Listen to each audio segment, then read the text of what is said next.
Engineering পড়াশোনা থেকে অভিনয়ের জগতে নিজের স্বপ্ন আর পরিশ্রম দিয়ে একটি শক্ত অবস্থান তৈরি করেছেন সুস্মিতা চ্যাটার্জি।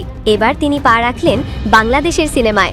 আমি তোমার কাছে যাব।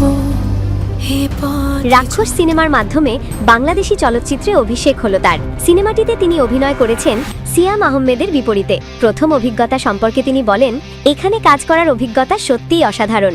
প্রোডাকশন টিমের শাহরিন ও আজিমের সঙ্গে তার দারুণ সম্পর্ক তৈরি হয়েছে। পরিচালক মেহেদি হাসান হৃদয় এবং সহ অভিনেতা সিয়াম আহমেদ সবার সঙ্গে কাজ করাটা ছিল একটি সুন্দর অভিজ্ঞতা। সুস্মিতার মতে, বাংলাদেশের মানুষের আন্তরিকতা ও আতিথেয়তা তাকে সবচেয়ে বেশি মুগ্ধ করেছে।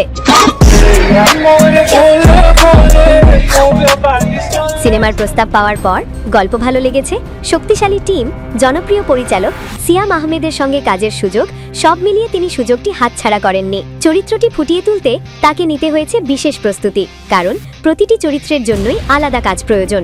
সিয়াম সম্পর্কে তিনি বলেন, সে খুব ভালো মানুষ এবং অসাধারণ অভিনেতা, খুবই সাপোর্টিভ, আর তাদের বন্ধুত্বও গড়ে উঠেছে।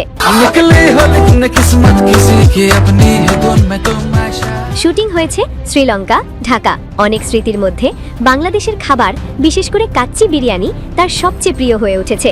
ঈদের মতো বড় উৎসবে রাক্ষস মুক্তি পাওয়ায় নিজেকে ভাগ্যবতী মনে করছেন তিনি।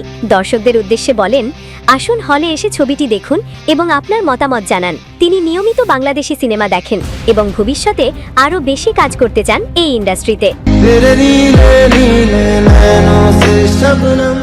সব মিলিয়ে সুস্মিতা চ্যাটার্জির বাংলাদেশে যাত্রা শুরু হলো একটি শক্তিশালী সিনেমার মাধ্যমে।